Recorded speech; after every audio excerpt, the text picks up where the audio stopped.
Vemos entonces que en la última ocasión que habíamos mencionado la identidad, la génesis, ¿no?, de la identidad moderna con Taylor, habíamos hablado precisamente del nivel lingüístico. Entonces, aquí, por ejemplo, vale la pena sostener lo siguiente, que lo que en verdad importa es lo siguiente: hacer evidente nuestra básica dependencia ontológica. ¿Qué significa esto? Significa que, en efecto, nosotros ya no podemos seguir creyendo ingenuamente que somos seres desvinculados unos de otros, o bien, digamos que no tiene ninguna referencia a nuestra propia vida en relación a los demás, ya sean conocidos, ¿no?, de alguna manera directa, o bien incluso desconocidos. Por ejemplo, yo recuerdo una frase de San Juan Crisóstomo que decía: cristiano, tú darás cuenta del mundo entero. ¿A qué se refería con esta implicación? Precisamente el darnos cuenta y el reconocer que nuestras acciones, en general nuestra propia vida, está llamada a repercutir en la vida de los demás. Esa es la dependencia ontológica. O sea, dicho de otra manera, lo que somos, cada uno de nosotros tendrá finalmente, ¿no?, una influencia sobre los demás, para bien o para mal. Y a su vez, estas influencias, digamos, que nosotros vayamos estableciendo, o este tipo de contactos, serían transmitiendo a otras personas de la misma manera, para bien o para mal. Entonces, aquí nada más vale la pena ya recordar cuál es, digamos, la dimensión fundamental de nuestra vida. Y la dimensión fundamental de nuestra vida no se limita al ámbito inmediato, por ejemplo, de nuestra propia existencia, vamos a decirlo así.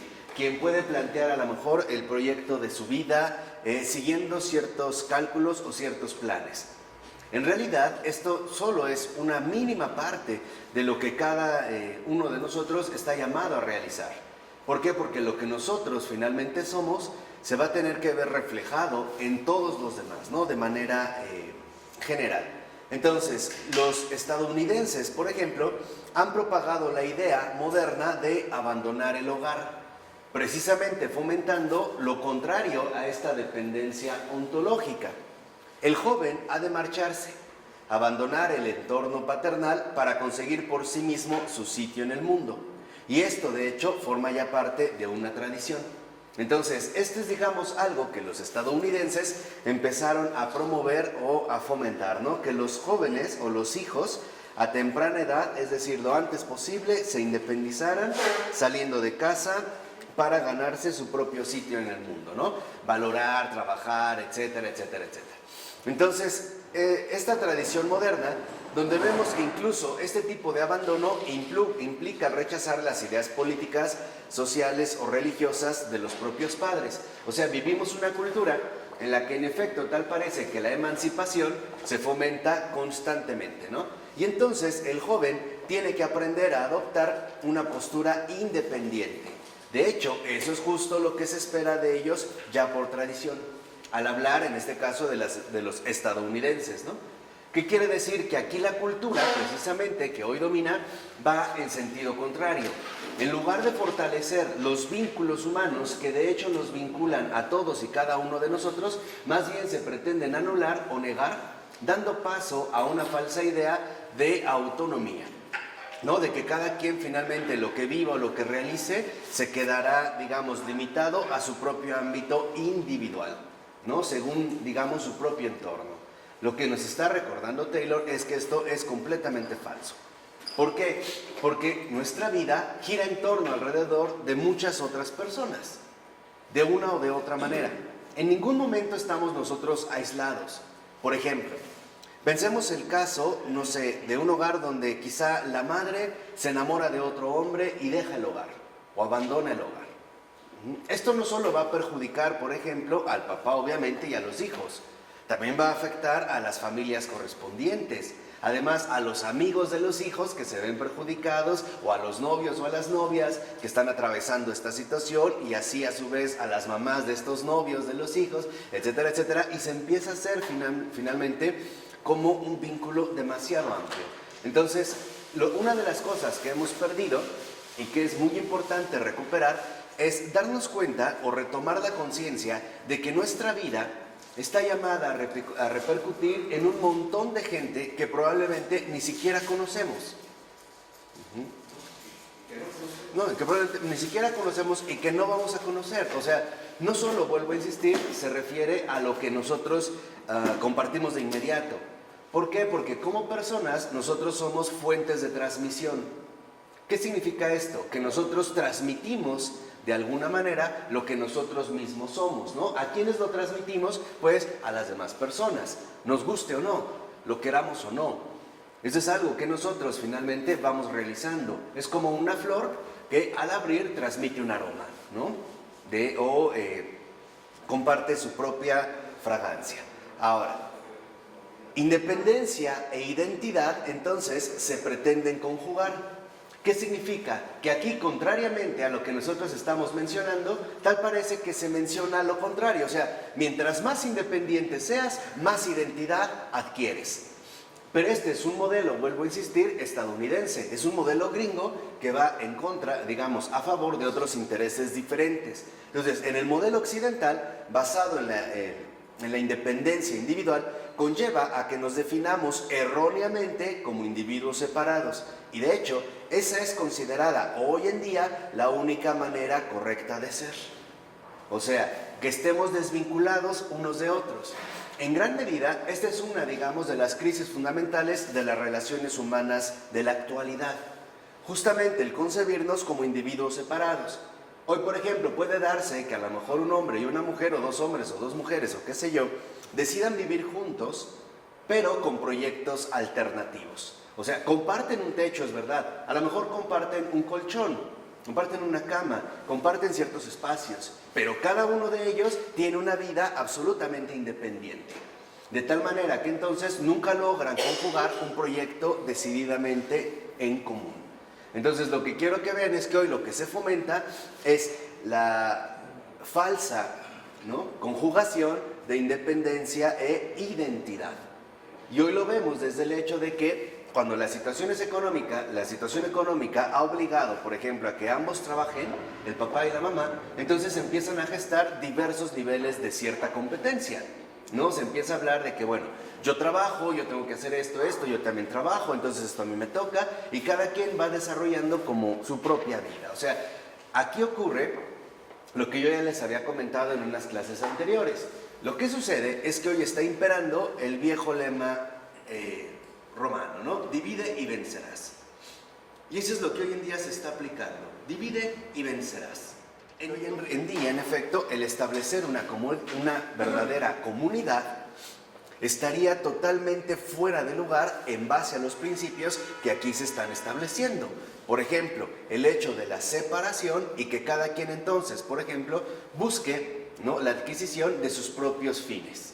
Vamos a suponer, en una comunidad o en una supuesta comunidad, hoy en día, no hay quien busca sobresalir de todos los demás o aprovecharse de los demás.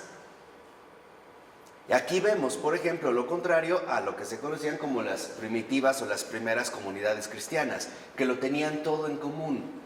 ¿Qué significa que lo tenían todo en común? No significa solamente a que lo material o lo que nosotros llamamos material lo tenían en común.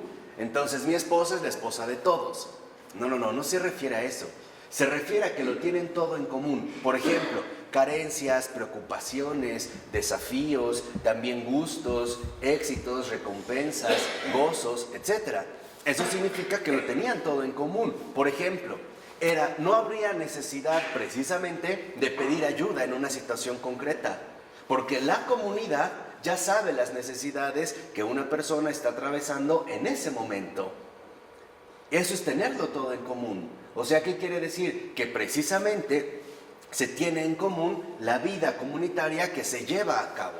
Entonces, primero, por ejemplo, la comunidad establece las oraciones por todos los demás. Y a partir de estas oraciones también se van solventando todos y cada una de los problemas o dificultades que un determinado miembro de esta comunidad va atravesando. A lo mejor desde dificultades con su pareja o con sus padres. Bueno, interviene alguien a tratar de arreglar esta parte. Otro tiene dificultades económicas. Bueno, la comunidad verá de qué manera, en este sentido, ¿no?, se cubre o se hace. Hoy la verdad es que no vivimos eso y tenemos que ser muy sinceros. ¿Por qué? Porque estamos ahogados en nosotros mismos. Hoy no estamos dispuestos a renunciar a nosotros mismos.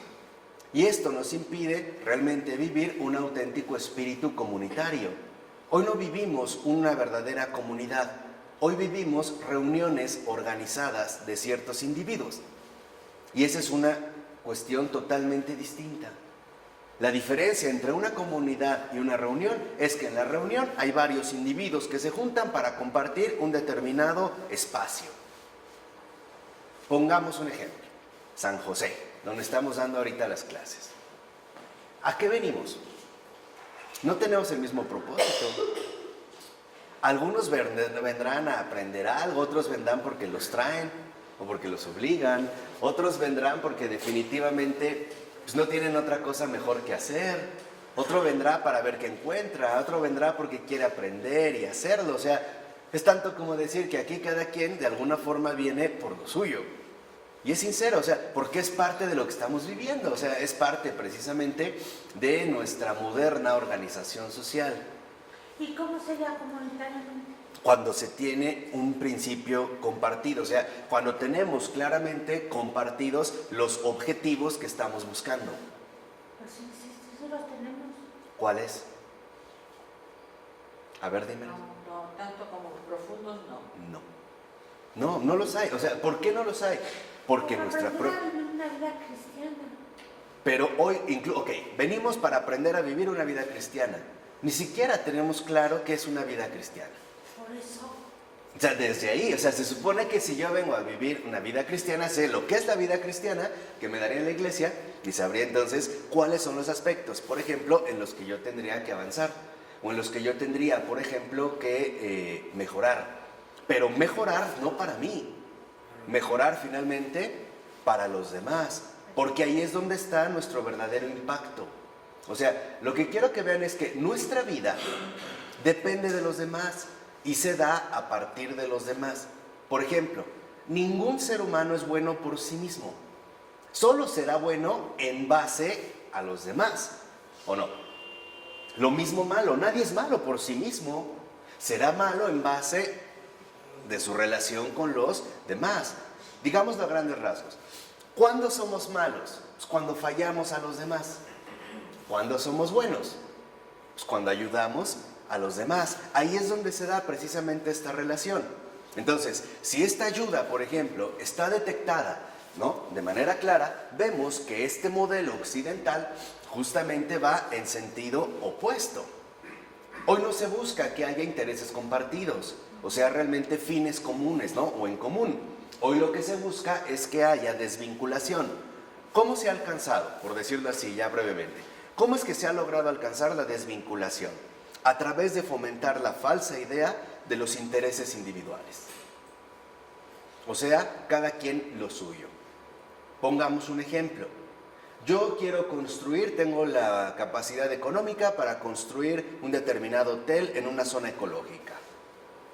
Y me dicen que yo no puedo construir ahí porque a lo mejor la caída natural del agua atraviesa esta zona.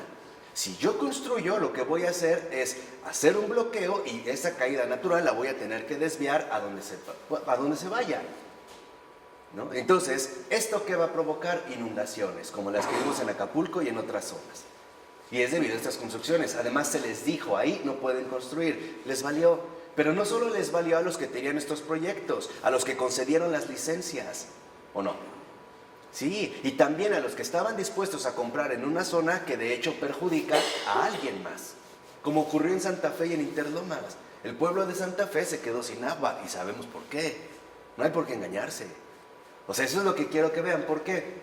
Porque si captamos esto, entonces veremos en gran medida de dónde están brotando realmente las actuales injusticias sociales que todos padecemos. Porque nadie se ve privilegiado. Todos nos vemos finalmente, ¿no?, perjudicados por esta misma dinámica de destrucción pasiva. Porque no es una destrucción abierta, no, es más bien como una degradación, ¿no?, gradual, que se va dando en este sentido poco a poco. Entonces, si seguimos en esto, vemos que entonces hay que mostrar también la percepción que tenemos de nuestra vida en general y de la dirección que va tomando mientras la dirigimos. O sea, es lo que les decía. Lo importante no solo es, en el caso de nuestra vida o de nuestra identidad, es qué he vivido, sino más bien hacia dónde es que me estoy dirigiendo. O sea, ¿qué es lo que yo les he insistido? O sea, nuestra vida es un espacio, no un tiempo.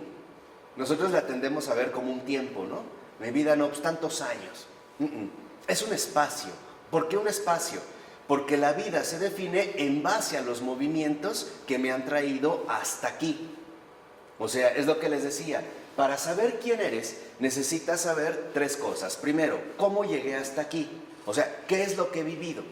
¿Qué movimientos, no, se fueron dando en mi existencia para llegar hasta este punto en mi vida? ¿Cómo llegué? La segunda pregunta es, ok, si ya me di cuenta cómo llegué hasta aquí, ahora tratar de definir con la mayor claridad posible en dónde me encuentro ubicado.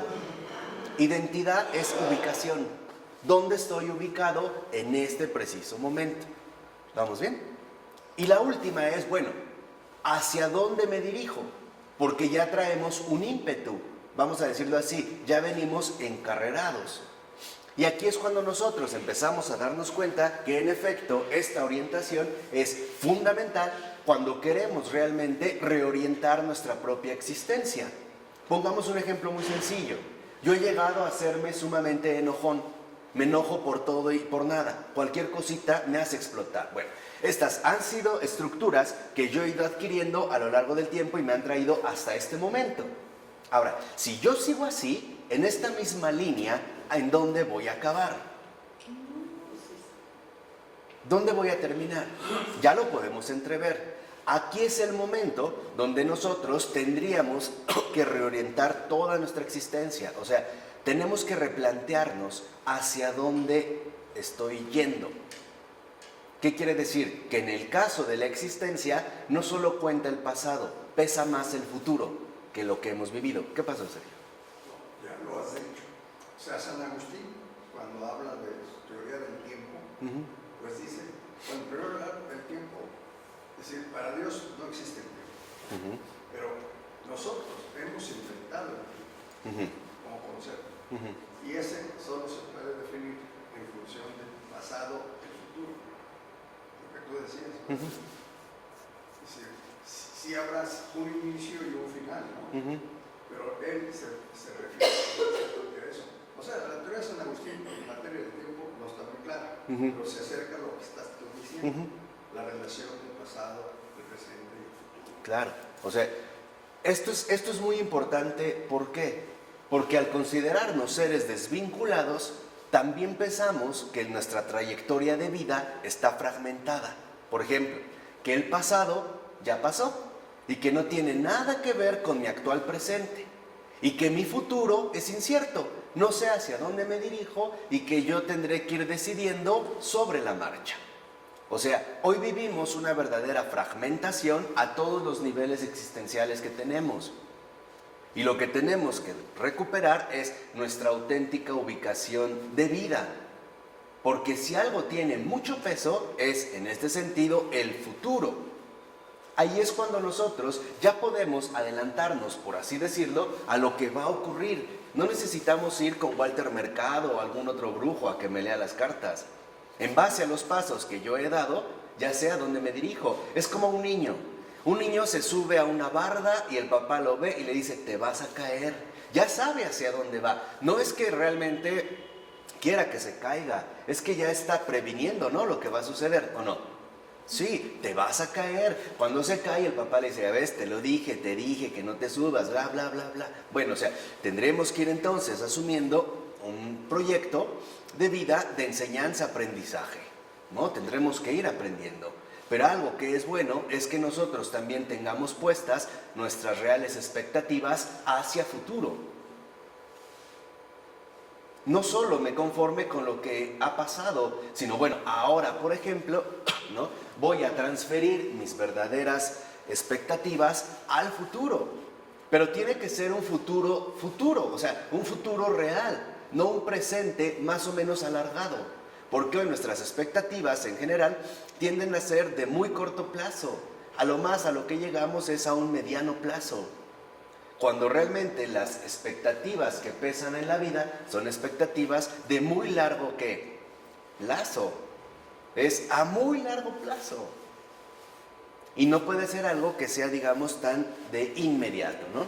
Entonces, lo que vemos es que aparecerá con esta orientación un agente humano funcional, es decir, en verdad encaminado.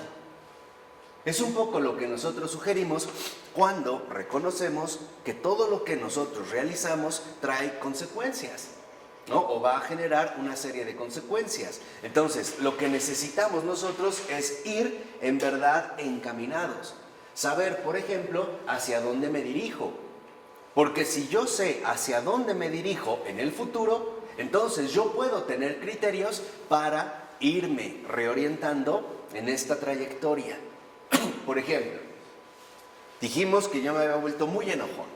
Bueno, si yo quiero trabajar, por ejemplo, en esta estructura funcional del enojo, entonces, hacia adelante, al encaminarme, tengo que empezar a elaborar criterios que me permitan, por ejemplo, darme cuenta que hay cosas por las que simple y sencillamente no vale la pena enojarse. Y hay cosas por las que realmente vale la pena enojarse. O sea, voy a empezar por ahí, ¿no? Dicho de otra manera, voy a tener que asumir criterios muy funcionales de qué sí, qué no. Como cuando uno se come una fruta, ¿no? Te dan un mango, tú sabes que sí, que no. Sabes qué quitar, sabes qué te comes, sabes qué no te comes. ¿Criterios qué? Funcionales, ¿no? De aplicación. O sea, vamos a decirlo así, tendríamos nosotros que desarrollar criterios operativos, operacionales, que nos permitan literalmente, ¿no?, encaminarnos de la mejor manera. Y es por ello cuando nosotros veremos estos bienes, y entonces a partir de estos bienes, ¿no?, se va a definir nuestra orientación humana, y son los mismos bienes por los que mediremos el valor de nuestras vidas. Por ejemplo, hoy en día, no alcanzar una meta propuesta, ¿nos frustra o no? Sí, pero nos frustra porque pensamos que eso va a ser a muy corto plazo. ¿Qué quiere decir? Que en lugar de verlo en el espacio de ubicación que tengo que avanzar, lo llevo al ámbito equivocado del ¿qué? Del tiempo. Y este fue un cambio de orientación que se dio sobre todo a partir del siglo XX. El siglo XX es el siglo del tiempo.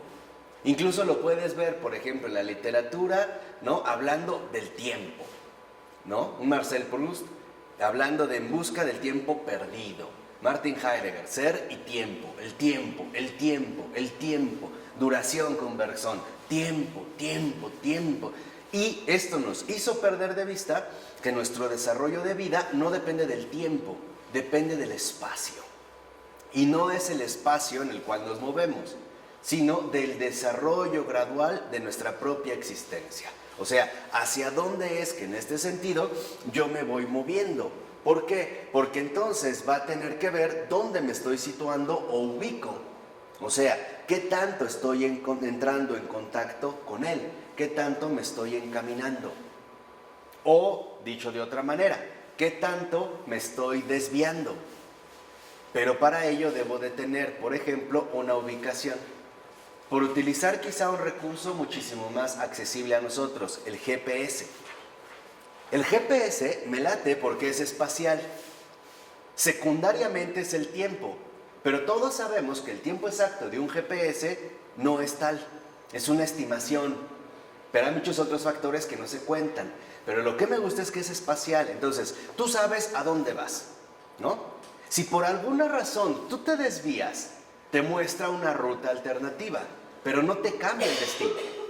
O sea, esto es muy importante. Tenemos que entender el destino como el lugar hacia el cual me dirijo. Y entonces tendré que elaborar determinadas, ¿no?, rutas alternativas que me permitan regresar al punto fijado, ¿no?, al punto finalmente al que quiero llegar. Entonces, una de nuestras prioridades en nuestra vida es ¿a dónde quiero llegar en la vida? Como persona. Es como la física cuántica lo que explica, ¿no? Que todo, hay cualquier cantidad de Ujú. Sí, digamos como en probabilidades que prácticamente ya no pueden ser calculadas, ¿no?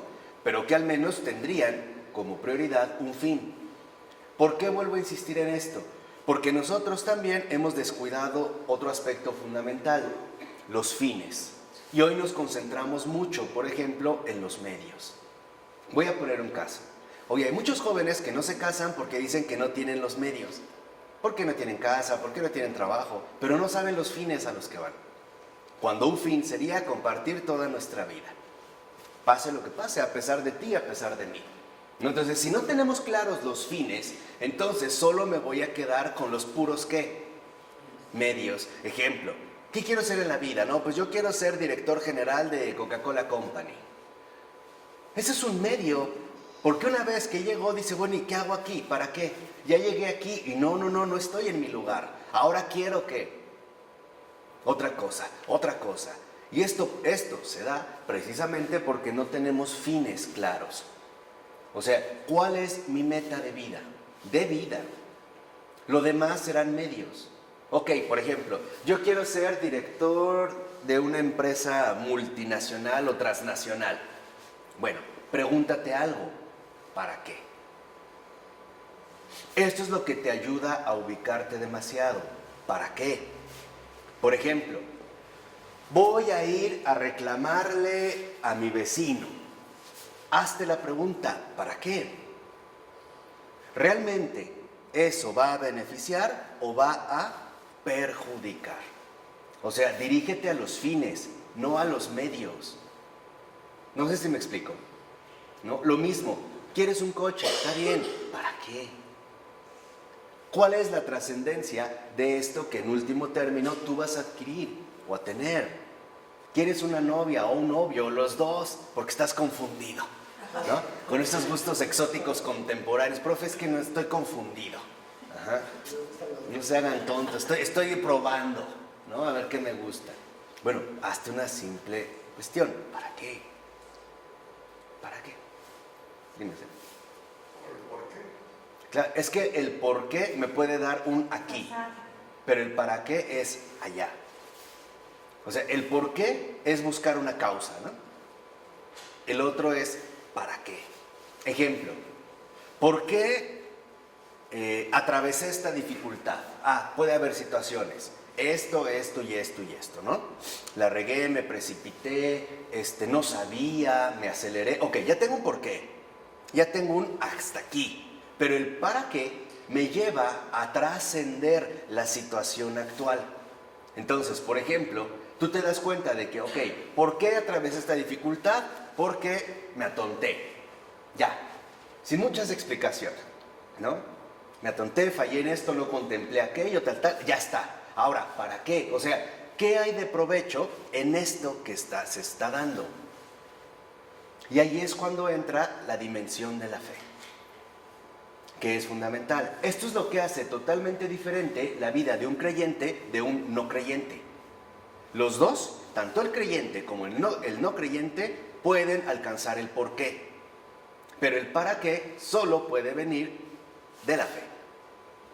De algo que no veo, pero puedo intuir. Por ejemplo, sabemos que el Señor trabaja de manera extraña. ¿Estamos de acuerdo? Pero, ¿por qué? Porque siempre tiene claro el fin al que nosotros nos vamos a dirigir, que es la salvación de todos, no solo la nuestra. ¿La salvación de qué? De todos. Esto implica que los medios pueden ser muy, muy variables. Por eso a veces nosotros nos preguntamos, bueno, ¿por qué hay gente, por ejemplo, que aparentemente vive muy bien o materialmente muy bien? Cuando hay gente que aparentemente, en términos materiales, la pasa muy mal, porque son medios. Y por eso nosotros nos alarmamos, porque perdemos de vista precisamente los qué, los fines, el para qué. Por eso podemos decir que en Dios el fin es el mismo, la salvación de todas las almas. ¿Por qué medios? Algunos solteros, otros consagrados, otros casados, otros viudos, a lo mejor hoy en día hasta divorciados, ¿no? También, no importa. El fin es lo que no cambia. Entonces, la pregunta sustancial para nosotros es, ¿a dónde me estoy dirigiendo? ¿Hacia dónde voy? Como persona, o sea, ¿hacia dónde es que en último término me estoy dirigiendo?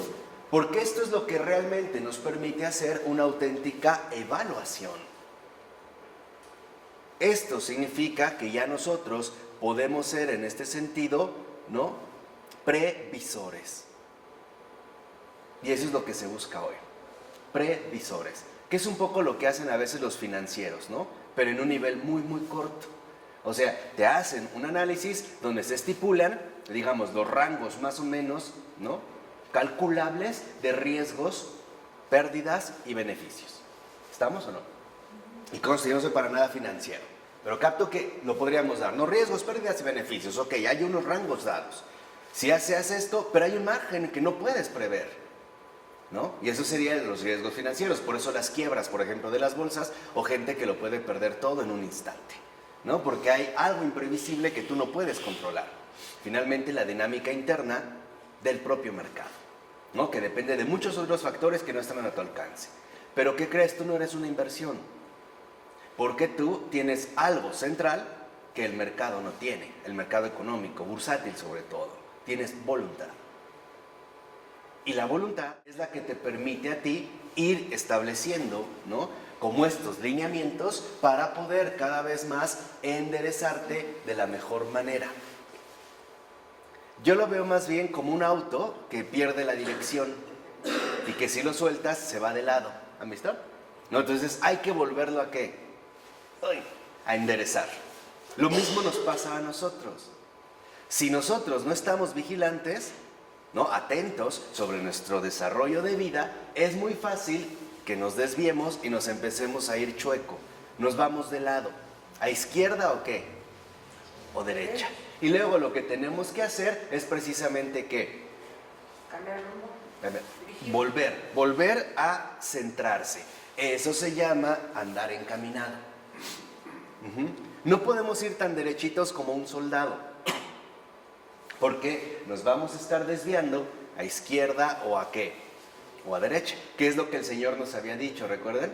No vayan ni a izquierda ni a derecha, dando tumbos como borrachos que no saben a dónde van. Vayan en el centro. Entonces lo que tenemos es, ok, chin, me salí, me estoy desviando. Bueno, ¿qué hago ahora?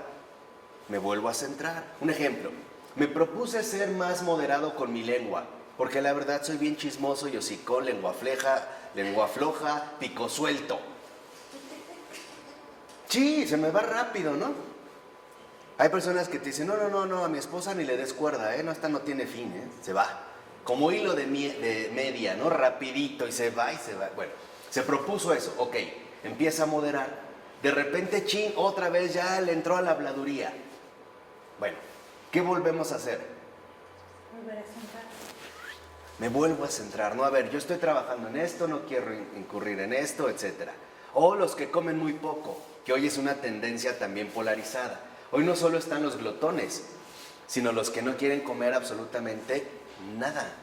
Puras verduritas y no sé qué, y obsesionados con las calorías y todo esto. Entonces, si tengo tal. Entonces, bueno, a ver, yo no me quiero volver obsesivo con esto. Bueno, de repente otra vez caí en esta especie de paranoia insoportable. Entonces, no, quiere decir que ya me estoy desviando. Otra vez, me vuelvo a ¿qué? A enderezar. Este es el trabajo de toda nuestra vida. Y ahí es donde nosotros podemos incurrir, ante todo, en 3 riesgos bien importantes. El primero, el desánimo. El decir, híjole, es que siempre me salgo, es que nunca doy una, no me propongo y no avanzo, y dar un montón de justificaciones falsas, pero dolorosas, ¿no? El primero puede ser el desánimo. El segundo, el cansancio, que también es muy normal en nosotros. No, pues ya me cansé de intentarlo, ya me está dando flojera, mejor ya que todo vuelva, pues que vaya como vaya, ¿no? Ya yo me doy por vencido. Y esto nos lleva al tercero, la apatía. La apatía es mandar todo al carajo. Por ejemplo, nosotros a veces lo podemos vivir en nuestras relaciones ordinarias cuando le hemos insistido a una persona que haga algo y no lo hace, llega un momento que decimos ya, que haga lo que quiera, ¿no? O sea, estos tres factores, en efecto, estarán ubicados con nuestra propia capacidad de encaminarnos. ¿Por qué? Porque recuerden que nosotros finalmente estamos en camino. Entonces vemos que para los contemporáneos esta cuestión se plantea a partir de lo siguiente: ¿vale la pena nuestra vida o tiene algún valor significativo? ¿Es sustancial y vacía y plena o vacía y vana? Cuando una persona empieza a considerar que su vida es vacía, inútil, vana, sin sentido, es porque no tiene fijos los fines a los cuales dirigirse. Eso es lo que va a generar sus verdaderas crisis. Por ejemplo, una persona que dice con toda honestidad que trabajó toda su vida, pero ahora se da cuenta de que simple y sencillamente no sirvió para nada. O personas que realmente alcanzaron un nivel económico extraorbitante y dicen sí, pero no me siento pleno, no me siento feliz, no estoy realizado, ¿no? Por decirlo, tengo todo lo material, pero me falta todo lo esencial. ¿Sí me explicó? Ahí es cuando empiezan las crisis. O cuando una persona un día se levanta y a lo mejor bañándose se hace una pregunta bien dolorosa: ¿para qué me casé? ¿Por qué me casé con esta mujer? ¿No? ¿Qué sentido tiene? O sea, siento que mi vida se va volviendo vacía, se va quebrando, pero es justamente porque no tenemos claros los fines. O sea, el fin, en último término, hacia el que cualquier vida humana debe dirigirse es la trascendencia. Estamos llamados a trascender. Por eso es que hoy en día vemos cómo, sobre todo la juventud, al carecer de trascendencia, sucumbe fácilmente ante la ausencia de sentido. No hay trascendencia. Y vean las situaciones finalmente ordinarias en las cuales nuestra vida actual se está gestando. Les voy a poner nada más un pequeño paréntesis para que vean. Ahí hay un libro que vale la pena que lean de Richard Sennett que se llama El artesano. Para que vean un poco hacia dónde se dirige. Dice, antes, por ejemplo, el artesano es aquel que realiza un oficio y es el más cualificado para hacerlo. Por ejemplo, el zapatero. Ahora, ¿cómo llegó a ser esta persona zapatero? O sea, a lo largo de estar trabajando en ello toda su vida. Estos años de experiencia en la elaboración del producto que a él le toca, permite que entonces todos los demás disfruten de una calidad auténtica. ¿Por qué? Porque es el zapatero, así como puede estar el panadero o el carnicero. ¿Me explicó? Entonces, era el momento en el cual la sociedad vivía a partir de la calidad del trabajo. ¿Vamos? Entonces, yo sé que si necesito unos zapatos, voy con el que se ha dedicado toda su vida y probablemente no solo él, sus antepasados también, porque solía ser algo generacional. Si yo soy zapatero, mis hijos van a aprender este oficio, ¿no? Entonces, si yo me especializo en hacer zapatos, voy a ser el mejor haciendo zapatos. ¿Estamos? En nuestra sociedad esto cambió. ¿Por qué? Porque hoy en día, en efecto, no se le da, aquí sí, el tiempo necesario para que una persona desarrolle de manera adecuada el oficio que se le está solicitando. Hoy vivimos más bien algo, como dijera Zygmunt Bauman, tremendamente líquido, o sea, inestable, sin bases. Tú pregúntale a un joven de 18 años que ha trabajado en qué, y verás que si ha tenido 2, 3 empleos, uno pudo ser que trabajó en una papelería, 2 en un call center, 3 en un cine. Ha trabajado en todo, pero no ha desarrollado nada. Ha tenido 1000 empleos, pero no ha desarrollado ni una. ¿Por qué? Porque lo que se requiere para la real adquisición de esta calidad que estamos mencionando es talento. Y el talento se lleva tiempo. Es algo que solo lo puedes obtener de manera gradual. Entonces, hoy vemos que en efecto la artesanía estaba relacionada con el talento. Hoy, si no hay talentos que maduren, ¿no?, gradualmente en el desarrollo de un cierto oficio o empleo, entonces vemos que no hay talentos precisamente en aquello que se realiza. ¿Estamos? O sea, nos hemos vuelto terriblemente inestables. ¿Por qué? Porque nuestros proyectos no son proyectos fijos, a largo plazo, con fines claros.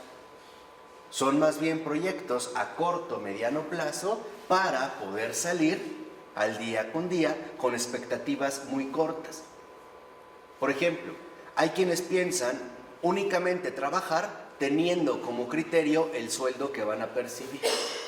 Y dicen, no, es que no me conviene o me conviene. Eso no le va a dar dirección a una vida. Eso es centrarse en los medios. Cuando el primer planteamiento tendría que ser, ¿en qué empleo puedo dar lo mejor de mí para el bien del mundo entero? ¿En dónde? El salario sería un medio. ¿Sí? Y nosotros lo vemos incluso de manera evangélica, cuando el Señor nos dijo, buscad primero el reino de Dios. Y todo lo demás, se les dará ¿qué? Por añadidura. Entonces lo ven, buscad primero el reino de Dios. Ahí está el fin, el objetivo, el único propósito, lo único importante, lo verdaderamente esencial. Buscad primero el reino de Dios. Y todo lo demás se les dará por añadidura. Por eso es que actualmente se pone en entredicho la unidad de la vida. Y como no, si estamos terriblemente fragmentados y no tenemos propósitos fijos hacia el cual, por ejemplo, dirigirnos.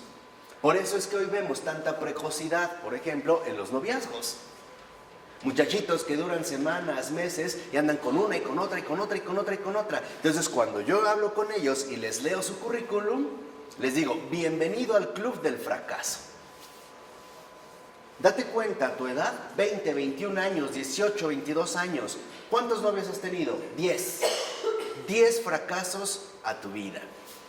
Y después estás triste porque dices que el amor no existe, pues ¿cómo?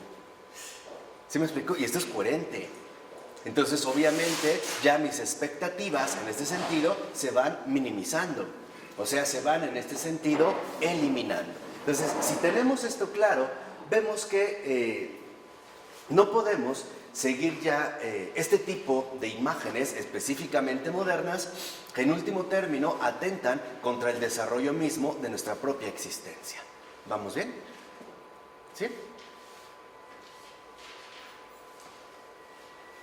Aquí tenemos, por ejemplo, que para superar este vacío o insustancialidad, los modernos buscan alternativas de supervivencia. Por ejemplo, la aspiración a la fama o el reconocimiento generalizado para quedar inmortalizados en los labios de la gente, ¿no? O sea, como que destacar aunque sea por algún momento, sobresalir y quedar, ¿no?, inmortalizados en los labios de la gente. Pero aquí hay un pequeño defecto. Hoy este tipo de inmortalización sí se está dando, pero se está dando en sentido completamente inverso. Por ejemplo, hoy los que principalmente van a ser inmortalizados a través de la fama o el reconocimiento generalizado, o sea, de la publicidad y los medios masivos de comunicación, son los delincuentes. Esos son los que están quedando inmortalizados. Por ejemplo, hoy se habla más de algún asesino serial que de un buen padre ordinario de familia. Por ejemplo, yo puedo llegar al colegio y dar una clase excelente, a nadie le importa, a nadie le interesa. Pero si yo saco una escopeta y mato a 30 jóvenes y hiero a otros 60, me hago famoso. Pero en un instante, voy a acaparar televisión, radio, a lo mejor hasta cine, ¿o no? Hasta cine, me van a escoltar, la ciudad se va a paralizar y entonces yo alcanzaré precisamente mi nivel de fama. O sea, hoy tenemos que darnos cuenta que los sobresalientes principales de esta sociedad son los criminales. Son de los que más se habla. Y no solo los criminales, también las víctimas de estos criminales. Ejemplo, en un diario podemos encontrar que atropellaron a fulanito. Ya, hasta ahí llegó la noticia. Pero nunca nos dijeron que esta persona había nacido pesando 3 kilos 600 gramos, por ejemplo. Eso no importa. Eso no interesa. O sea, el tipo de reconocimiento o fama que hoy se está dando en base a la vía negativa. Entonces, tal parece que en efecto hoy los verdaderos sobresalientes son los criminales. De todo tipo. Si un esposo se sacrificó toda su vida para que su esposa se sintiera amada, nadie lo reconoce. Pero si un esposo apuñaló a su esposa y no solo eso, sino que le cortó la cabeza, entonces sí, se va a hacer famoso. Ahí es cuando tenemos que empezar a evaluar nuestros criterios equivocados de hoy en día. Así que bueno, para terminar esta ocasión, el consejo fundamental es darnos cuenta hacia dónde nos estamos encaminando. Primera. 2. Tener claros los fines hacia los cuales me dirijo. Y 3. No sucumbir a la tentación de los medios. Los medios, en efecto, son medios. Lo fundamental en este caso son precisamente los fines. ¿De acuerdo? Bueno. Sí, o sea, primero el tener claros los fines, ¿no? El tener claro hacia dónde me estoy encaminando, qué camino estoy dirigiendo, hacia dónde es que me estoy ¿no? ubicando, cuáles son los fines que realmente estoy persiguiendo y finalmente no sucumbir a la tentación de los medios. Porque hay cosas que en último término resultan mucho más grandes, importantes y esenciales. O por decirlo brevemente, lo esencial es el fin. Los secundarios son los medios. ¿De acuerdo? ¿Sí? Ok, vamos a dejar de Ahorita continuamos con Thomas Keating. En nombre del Padre, del Hijo y del Espíritu Santo.